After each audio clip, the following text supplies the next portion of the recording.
విజయవాడ దుర్గమ్మ గిరి ప్రదక్షిణ అందరూ చేస్తారు. కానీ నెలకోసారి సాక్షాత్తు ఆ శివపార్వతులే మనతో కలిసి నడుస్తారని మీకు తెలుసా? దీని గురించి నేను ఒక లాంగ్ వీడియో చేశాను. కింద డిస్క్రిప్షన్ లో ఇస్తాను. ఎవరికైనా కావాలంటే తప్పకుండా చూడండి. Welcome back to my channel yours Haniram. Let's get into the video. కోరిన కోరికలు తీరాలన్నా, మనసుకి ప్రశాంతత కలగాలన్నా ఇంద్రకీలాద్రి చుట్టూ చేసే ఈ ఒక్క ప్రదక్షిణ చాలు. కానీ అది శాస్త్రోక్తంగా ఎలా చేయాలి, శివపార్వతుల మహిమ ఏమిటి, పూర్తి వివరాలు ఈ వీడియోలో తెలుసుకుందాం. కాశీలో గంగా స్నానం, తిరుమలలో మెట్ల మార్గం, మరి మన విజయవాడలో మీ కోరికలు తీర్చి మనసుకి ప్రశాంతతనిచ్చే ఆ అద్భుతమైన అనుభవమే గిరి ప్రదక్షిణ.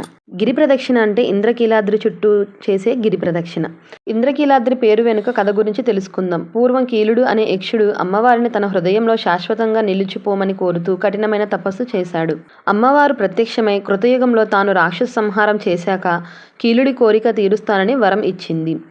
అమ్మవారి ఆదేశం మేరకు కీలుడు కృష్ణానదీ తీరాన ఒక పర్వతంగా వెలిశాడు. మహిషాసుర మర్దినిగా రాక్షసులను అంతం చేసిన తరువాత అమ్మవారు ఈ పర్వతంపై వెలిశారు. ఇంద్రుడు మొదలైన దేవతలు ఇక్కడికి వచ్చి అమ్మవారిని కొలిచేవారు కాబట్టి ఇంద్రుడి పేరు మీద ఈ కొండకు ఇంద్రకీలాద్రి అని పేరు వచ్చింది. కనకదుర్గమ్మగా ఎందుకు పిలుస్తారో చెప్తాను వినండి. అమ్మవారు ఈ కొండపై బంగారు కాంతితో కనక వర్ణంతో ప్రకాశిస్తూ వెలిశారు. ఇంద్రుడు అమ్మవారిని కనక పుష్పాలతో పూజించడం వల్ల ఆమెను కనకదుర్గ అని పిలుస్తారని పురాణాలు చెబుతున్నాయి. మరో కథనం ప్రకారం ఆదిశంకరాచార్యులు ఇక్కడ శ్రీచక్రాన్ని ప్రతిష్ఠించి అమ్మవారిని శాంత స్వరూపిణిగా మార్చారు. మల్లేశ్వర స్వామి చరిత్ర చెబుతాను వినండి. బ్రహ్మదేవుడు ఇక్కడ పరమశివుడిని మల్లె పూలతో పూజించినందువల్ల ఇక్కడ శివలింగానికి మల్లేశ్వర స్వామి అని పేరు వచ్చింది. ఇక్కడ శక్తి దుర్గమ్మ మరియు శివుడు మల్లేశ్వరుడు ఒకే కొండపై కొలువై ఉండటం అత్యంత విశేషం. అర్జునుడి పాశుపత దీక్ష. మహాభారత కాలంలో పాండవులు వనవాసం చేస్తున్నప్పుడు శక్తివంతమైన పాశుపతాస్త్రాన్ని సంపాదించడానికి అర్జునుడు ఇంద్రకీలాద్రిపై శివుడి కోసం తపస్సు చేశాడు. అర్జునుడి పరీక్షించడానికి పరమశివుడు ఒక కిరాతుడి రూపంలో వచ్చాడు. ఒక అడవి పందిని ఎవరు చంపారనే విషయంలో ఇద్దరి మధ్య యుద్ధం జరిగింది. అర్జునుడి పరాక్రమానికి మెచ్చిన శివుడు అతనికి పాశుపతాస్త్రాన్ని ప్రసాదించాడు. అర్జునుడికి ఉన్న విజయ అనే పేరు మీదనే ఈ ప్రాంతానికి విజయవాడ అని పేరు స్థిరపడింది. బెజవాడ అనే పేరు ఎలా వచ్చింది? పురాణాల ప్రకారం ఒకప్పుడు ఇక్కడ పర్వతాలు అడ్డుగా ఉండడం వలన కృష్ణానది ప్రవాహానికి ఆటంకం కలిగేది. అప్పుడు దేవతల కోరిక మేరకు కొండలకు రంధ్రం చేసి నది ప్రవహించేలా మార్గం సుగమం చేశారట. అలా బెజ్జం ఉన్న చోటు కాబట్టి ఇది కాలక్రమేణా బెజవాడగా మారింది. చూశారు కదండి, ఇంద్రకీలాద్రి, దుర్గమ్మ, పార్వతీ పరమేశ్వరుల వారి మహత్యం. మీరు కూడా ఒక్కసారైనా లైఫ్లో ఈ పార్వతీ పరమేశ్వర వారితో కలిసి గిరి ప్రదక్షిణ చెయ్యండి. అందుకోసమే ఈ వీడియో చేస్తున్నాను. ఈ విధంగా ప్రదక్షిణ చెయ్యాలి అంటే ఎంతో అదృష్టం ఉంటేనే కానీ జరగదండి. నెక్స్ట్ టైం మీరు మాత్రం ఈ విధంగా ప్లాన్ చేసుకొని వెళ్ళండి. ఈ గిరి ప్రదక్షిణ 7 కిలోమీటర్లు ఉంటుందండి. దాదాపు సుమారు 3 గంటల నుంచి 3.5 గంటల సమయం పడుతుంది.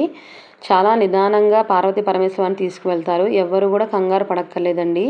చక్కగా మనం ఊరేగింపుతో పాటు నడవచ్చు, లేదా కొంచెం దూరం ఊరేగింపుతో పాటు వెళ్ళి తర్వాత మిగిలిన గుడులన్నీ కూడా దర్శనం చేసుకుంటూ నిదానంగా గుడికి చేరుకోవచ్చు. ప్రదక్షిణ చేసే సమయంలో మార్గ మధ్యంలో నివసిస్తున్న ఆడపడుచులందరూ కూడా అమ్మవారికి ఒక బింది నీళ్ళలో పసుపు, కుంకుమ, అక్షతలు, పుష్పాలు వేసి ఊరేగింపుకి స్వాగతం చెప్తున్నారండి. అదేవిధంగా అమ్మవారికి తాంబూలం ఇచ్చి హారతులిచ్చి స్వాగతం చెప్తున్నారు.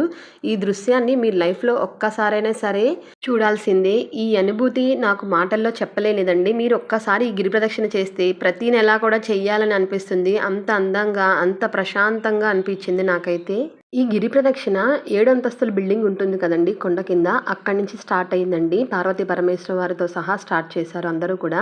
సో అక్కడి నుంచి స్టార్ట్ చేసి కృష్ణానది మీదుగా ఘాట్ రోడ్ మీదుగా విద్యాధరపురం వైపు వెళ్ళి సితారా సెంటర్, మిల్క్ ప్రాజెక్ట్, చిట్టినగర్, బ్రాహ్మణ వీధి, రథం సెంటర్ నుంచి ఘాట్ రోడ్ దగ్గరికి వస్తుందండి. గిరి ప్రదక్షిణ ఈ విధంగా కంప్లీట్ అయింది. ఇక్కడి నుంచి ఒక 10 నిమిషాలు కూర్చున్న తర్వాత కొండపైకి వెళ్ళి అమ్మవారిని దర్శనం చేసుకున్నామండి. మా గిరి ప్రదక్షిణ ఈ విధంగా జరిగింది. చాలామంది భక్తులు గిరి ప్రదక్షిణ చేస్తారు, కానీ ఏ పాయింట్ దగ్గర మొదలు పెట్టాలి, ఏ దిశలో వెళ్ళాలి అనే విషయంలో చిన్న చిన్న తప్పులు చేస్తూ ఉంటారు. ఆ తప్పులేంటో తెలియాలంటే నేను ఒక లాంగ్ వీడియో చేశానండి.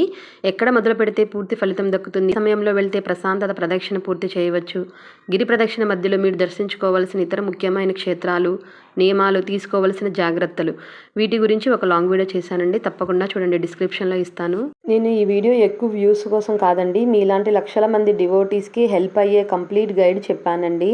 కేవలం భక్తి కోసమే కాదు, ఆ ఇంద్రకీలాద్రి వైభవాన్ని, కృష్ణానదీ తీరాన ఆధ్యాత్మిక అనుభూతిని ఈ వీడియోలో మీకు చూపిస్తున్నాను. మనందరి కోరికలు నెరవేరాలని ఆ దుర్గమ్మను ప్రార్థిస్తూ, మీకు గనక ఈ వీడియో నచ్చితే గనక తప్పకుండా కింద కామెంట్స్లో జై దుర్గా అని మాత్రం తప్పకుండా కామెంట్ చేయండి. మీరు ఎప్పుడైనా గిరి ప్రదక్షిణ చేశారా? చేస్తే మీ ఎక్స్పీరియన్స్ని కింద కామెంట్లో షేర్ చేయండి.